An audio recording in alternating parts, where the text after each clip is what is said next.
Hello guys, welcome back. आज की video में हम ऑपरेटिंग सिस्टम्स के बारे में बात करेंगे और सबसे जो बेसिक कमांड्स होते हैं एक कमांड लाइन के, उनको डिस्कस करेंगे जो कि एग्ज़ाम्स और हर जगह पे आते हैं और बहुत बेसिक होते हैं और उनके बारे में बहुत पूछा जाता है। तो सबसे पहले शुरू करते हैं। अब जैसे कि मैं देखना चाहता हूँ कि मैं किस फ़ोल्डर में या किस लोकेशन पे खड़ा हूँ, तो मैं क्या करूँगा, मैं सिंपल यहाँ पे लिखूँगा PWD और ये देखें मेरी वर्किंग डायरेक्टरी प्रिंट होगा कि अभी मैं किस डायरेक्टरी में हूँ। इसके बाद अगर मुझे चेक करना है कि इस डायरेक्टरी में फ़ाइल्स कितनी हैं, तो मैं लिखूँगा ls, तो ये फ़ाइल्स लिस्ट कर देगा। तो इसके अंदर कोड 1 कोड 2 और इस तरह से सारी फाइल्स हैं और डायरेक्टरीज़ हैं और फाइल्स हैं इसके अंदर। अब मैं चेक करना चाहता हूँ कि मुझे डायरेक्टरी चेंज कैसे करनी है। जैसे मुझे डेस्कटॉप के फ़ोल्डर में जाना है, डेस्कटॉप की डायरेक्टरी में, तो मैं cd लिख के डेस्कटॉप लिखूँगा। तो मैं ये देखें डेस्कटॉप में आ गया, देखें ये ब्लू लाइन आ गई, मतलब मैं डेस्कटॉप में आ गया। उसके बाद मुझे क्या करना है कि मुझे अगर फ़ोल्डर क्रिएट करना है या फ़ोल्डर डिलीट करना है, तो मैं सिंपल सा काम है, जैसे फ़ोल्डर को डायरेक्टरी भी कहा जाता है, ठीक है। तो मैं एक डायरेक्टरी लिखता हूँ और मैं इसका नाम रख देता हूँ folder1, ठीक है। मैंने क्रिएट कर दिया। अब इसको अगर मुझे डिलीट करना है तो मैं RMDIR, रिमूव डायरेक्टरी, ठीक है। folder1 ये रिमूव हो गया, ठीक है। आपने यहाँ पे देखा, इसको अब मैं फिर से दिखा देता हूँ। ये देखें ये फ़ोल्डर क्रिएट हुआ हुआ है और इसी को मैं फिर जब रिमूव करूँगा तो ये रिमूव हो जाएगा। उसके बाद जो आगे कुछ कमांड्स हैं वो इस तरह से हैं कि अगर मुझे किसी फ़ाइल के अंदर कुछ लिखा हुआ है और उसे कॉपी करके एक डायरेक्टरी में पेस्ट करना है, तो उसका सिंपल सा सिंटेक्स ये है CP और यहाँ पे मैं फ़ाइल का नाम लिखूँगा। जैसे मेरी फ़ाइल का नाम है file.txt, ठीक है। file.txt/temp लिख दूँगा। तो ये क्या करेगा कि उस फाइल के कंटेंट को कॉपी करके एक टेम्पररी डायरेक्टरी के अंदर पेस्ट करता है, मतलब उस फाइल को कॉपी करके किसी और डायरेक्टरी में पेस्ट कर देगा, ठीक है। और अगर मुझे किसी फ़ाइल को रिमूव करना है, जैसे मैंने आपको डायरेक्टरी रिमूव करना तो सिखा दिया, इधर एरर आएगा क्योंकि वो अभी एग्जिस्ट नहीं करती। मैंने आपको डायरेक्टरी तो रिमूव करना सिखा दिया, अगर मुझे फ़ाइल रिमूव करनी है तो वो कैसे करूँगा। तो सिंपल सी बात है, अभी क्या करेंगे हम, जैसे फ़ाइल क्रिएट करते हैं। हो एक सेकेंड, अच्छा। तो यहाँ पे मैं क्या करता हूँ, पहले एक फ़ाइल क्रिएट कर देता हूँ। टच करके हम लिखते हैं तो फाइल क्रिएट होती है, टच file.txt, ठीक है। तो ये देखें फ़ाइल बन जाएगी, यहाँ पे फ़ाइल लिखी हुई भी आ रही है। अब यहीं पे मैं डायरेक्टरी बना देता हूँ, मेक डायरेक्टरी टेम्प, एक टेम्प नाम की डायरेक्टरी बन गई। अब मुझे क्या करना है, file.txt को कॉपी करके टेम्प में डालना है, CP file.txt/temp, ठीक है। एक सेकंड, यहाँ पे डेस्टिनेशन मिसिंग का एरर आ रहा है, इसको सही कर देते हैं एक बार। तो यहाँ पे आ जाते हैं, दरअसल अब मुझे गड़बड़ नज़र आ गई, एक सेकंड, मैं यहाँ पे स्पेस नहीं दे रहा था। तो देखें अब ये इसमें पेस्ट हो गया, ठीक है। अब क्या करना है, मुझे अगली कमांड्स को रन करना है। जैसे मेरी अगली कमांड है कि मुझे file.txt को, ठीक है, उसका नेम चेंज करना है, उसका कोई और नाम रखना है। तो मैं लिखूँगा mv file.txt और इसका मैं न्यू नेम लिख देता हूँ कुछ भी, file1.txt, ठीक है। अब देखें यहाँ पे इसका नेम चेंज हो चुका है file1 के नाम से, सही है। तो सिंपल से कमांड्स हैं। उसके बाद क्या करना है मुझे, अब एक नेक्स्ट मेरे पास कमांड आता है कि अगर मुझे इस फाइल को डिलीट करना है, कोई एक मैं फ़ाइल बना देता हूँ, टच old.txt, मैंने एक फ़ाइल बनाई old.txt के नाम से, मुझे इसे रिमूव करना है। तो मैं कुछ भी नहीं लिखूँगा, मैं लिखूँगा rm old.txt, ये फ़ाइल डिलीट हो जाएगी। आपने देखा वो बन के आ गई थी वहाँ पे और अब डिलीट हो चुकी है, सही है। उसके बाद अगर फ़ाइल क्रिएट करनी है, वो मैंने आपको कमांड बता दी। अब मुझे क्या नाम है, किसी भी फ़ाइल को ओपन करना है, तो मैं जैसे कि file.txt को ओपन करता हूँ तो नैनो लिखूँगा, मैं file.txt लिखूँगा, ये फ़ाइल ओपन हो गई, ठीक है। और अगर आपको थोड़ा अच्छा सा डिज़ाइन चाहिए, मतलब अच्छे उसमें खोलना है, तो मैं आपको एक और कमांड दिखा देता हूँ। हाँ, इसको गेडेट करके भी लिख सकते हैं, गेडेट file.txt, तो एक अच्छा एडिटर खुल जाएगा, ये वाला, ठीक है।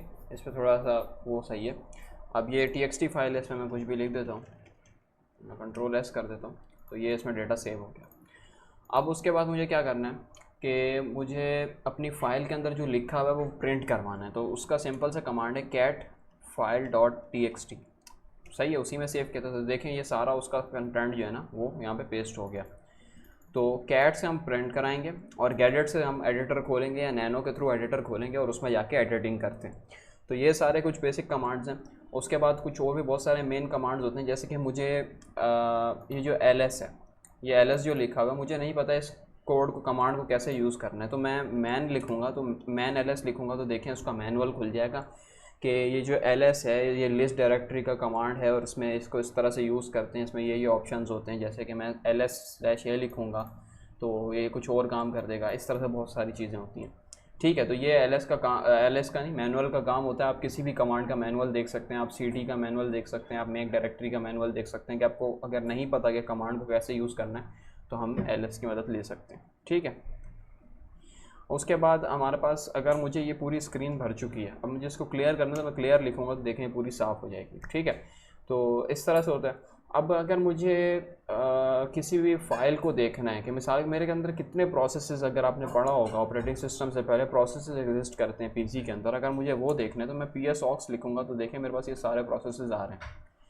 अब मुझे इसमें पहले ढूंढना पड़ेगा कि कोई ऐसा प्रोसेस हो जो फालतू हो तो मैं उसे किल भी कर दूँगा। जैसे मैं किल कर देता हूँ 1837 को। ठीक है, अब ये प्रोसेस जो है अगर मैं फिर से देखूँ ना psaux तो 1837 अब नज़र नहीं आएगा, ये 18 वाली लाइन में आ गया। ठीक है, यहाँ पे देखें 1837 अब किल हो चुका है, मतलब ये प्रोसेस अब काम नहीं कर रहा। ठीक है, तो प्रोसेसेस को हम इसमें देख भी सकते हैं और इसमें प्रोसेस को किल भी कर सकते हैं। उसके बाद अगर मुझे चेक करना है कि मेरे सिस्टम के स्टैटिस्टिक्स, तो मैं टॉप लिखूँगा तो ये मेरे सिस्टम के स्टैटिस्टिक्स हैं और इसको मैं Ctrl+C दबाऊँगा तो इक्वेट हो जाएगा। ठीक है, उसके बाद अगर मुझे चेक करना है कि मेरी डिस्क स्पेस कितनी यूज़ हो रही है तो मैं dfh लिखूँगा और ये मेरी डिस्क स्पेस आ जाएगी। और अगर मुझे चेक करना है कि मेरी फ़ाइल और डायरेक्टरीज़ कितनी है, मतलब फ़ाइल और डायरेक्टरीज़ का कितना यूजेज है, तो मैं du/h लिखूँगा तो ये मेरी फ़ाइल और डायरेक्टरी का यूजेज आ जाएगा। और उसके बाद मेरे पास अगर मुझे किसी फ़ाइल के अंदर पैटर्न डिटेक्ट करना है, जैसे कि मैं एक पैटर्न बना देता हूँ, पहले इस फाइल को खोलते हैं, इसके अंदर मैं लिख देता हूँ I live in बैंक। ठीक है, इसमें जो बैंक का वर्ड है ना ये समझिए गलत है, ये बैंक का वर्ड क्या है, गलत है। अब मैं इसको सेव कर देता हूँ और मैं बस क्या करूँगा, मुझे अब डिटेक्ट करना है। मैं अगर एक स्क्रिप्ट लिख रहा हूँ जिसमें पैटर्न डिटेक्ट करना है तो मैं लिखूँगा grep, मैं यहाँ पे वे लगाऊँगा और मैं बैंक लिखूँगा। ठीक है, और उसके बाद मैं लिख दूँगा file.txt। तो देखें यहाँ पे उसने बैंक को जैसे ही फाइंड किया उसे रेड कलर से हाईलाइट करके दिखा दिया कि ये पैटर्न फाउंड हो चुका है।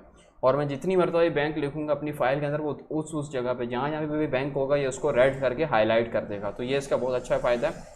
उसके बाद इसके अंदर हम किसी भी फ़ाइल को अगर आर्काइव करना चाहते हैं, ठीक है, तो मैं क्या, उसका सिंपल कमांड है gzip file.txt और ये देखें ये मेरी फ़ाइल अब यहाँ पे देखें आर्काइव बन चुकी है। इसी फाइल को मैंने फाइल जो file.txt की फ़ाइल थी इसको मैंने आर्काइव कर दिया। तो ये बहुत सारे बेसिक्स कमांड्स होते हैं जो बहुत ज़रूरी होते हैं इसके अंदर और इनके बारे में क्वेश्चंस आ जाते हैं और एग्ज़ाम्स में भी दिए जाते हैं, तो इनको ज़्यादा से ज़्यादा स्टडी करें। उसके बाद कुछ मेन कमांड्स हैं जो मैं न्यू वीडियो में डिस्कस करूँगा, जैसे क्वेश्चंस आ जाते हैं तो उसको भी देखेंगे। तो पहला क्वेश्चन हमारे पास ये कि एक ऐसा कमांड लिखो कि जिससे हम आर्किटेक्चर देख सकें मशीन का।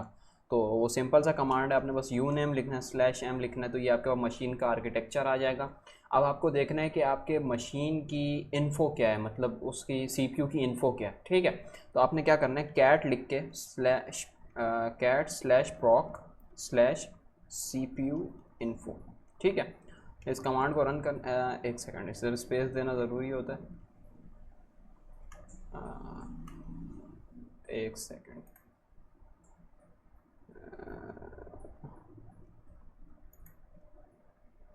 अच्छा ये मैं एड्रेस सही नहीं डाला। तो ये देखें यहाँ पे ये जो है CPU मैंने इन्फो लिखा तो देखें ये CPU की इन्फो आ गई सारी। ठीक है, उसके बाद मेरे पास एक और क्वेश्चन है कि मुझे अपने कर्नल की वर्जन शो करानी है कि मेरा कर्नल की वर्जन क्या है, तो मैं uname/r लिखूँगा, ये मेरे कर्नल की वर्जन आ जाएगी।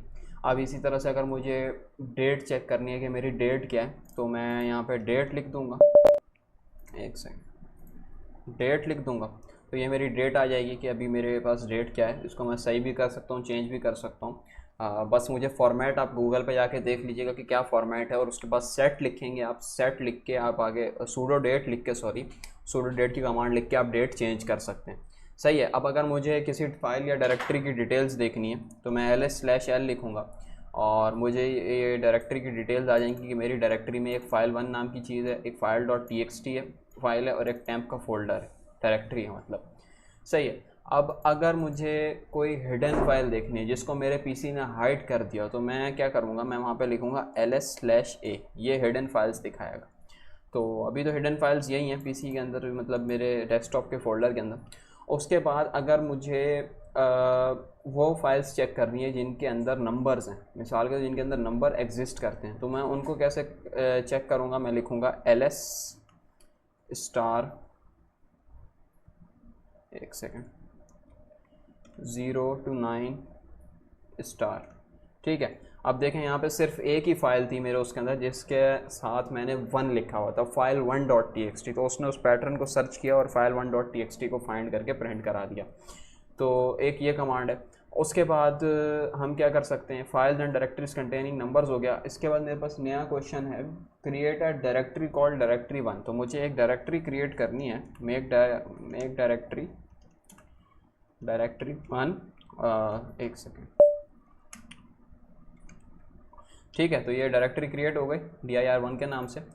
अब इस डायरेक्टरी के अंदर मुझे जो मुझे अब उसने बोला कि 2 डायरेक्टरीज साइमल्टेनियसली क्रिएट करनी है। तो इसके अंदर कुछ भी नहीं होता। अगर आपको 2 डायरेक्टरीज एक साथ क्रिएट करनी हो, जैसे कि 1 तो क्रिएट हो चुकी है, मैं 2 और 3 क्रिएट करता हूँ, तो देखें ये एक साथ क्रिएट हो जाएंगी। बस कमांड में एक स्पेस दे दें तो वो हो जाता है। स्पेसिंग का इसमें थोड़ा सा मसला होता है, ये थोड़ा देखना पड़ता है। अब मुझे क्या नाम है, फाइल्स क्रिएट करनी है। ठीक है। अब जैसे कि मुझे फ़ाइल क्रिएट करनी है तो मैं क्या लिखूँगा, touchf.txt, ये मेरी फ़ाइल क्रिएट हो गई। अब उसने बोला है कि डायरेक्टरी की जो remover directory call directory and contents recursively, तो इसके लिए मैं क्या करूँगा, rmdir/r डायरेक्टरी1 लिख दूँगा मैं। एक सेकंड। अच्छा, यहाँ पे छोटा सा प्रॉब्लम ये आ रहा है आर का कि ये रूट यूज़र में नहीं आ रहा। ठीक है। रूट यूज़र में इसको करने के लिए थोड़ा सा करना पड़ता है, तो इसको अभी छोड़ दें, अभी के लिए नहीं, बाद में इसको देख लेंगे। तो अभी हम क्या करते हैं, उसके बाद उसने बोला है कि डायरेक्टरी1 को डिलीट करना है। ठीक है। तो मैं डायरेक्टरी1 को डिलीट कर दूँगा, किस तरह से, rmdir1। तो ये मेरे कुछ कमांड्स थे बेसिक जो मुझे करने थे, और मैं ये क्वेश्चन मैनुअल भी अपलोड कर दूँगा कि ताकि आप उसे सॉल्व कर सकें। तो इस तरह से हम जो है वो डेट्स और इन सब चीज़ों को चेंज करते हैं, और ये छोटी छोटी बेसिक्स कमांड्स होती हैं। अगले वीडियो से हम शेल स्क्रिप्टिंग पे काम करेंगे। ठीक है। अभी तक के लिए अल्लाह हाफ़िज़।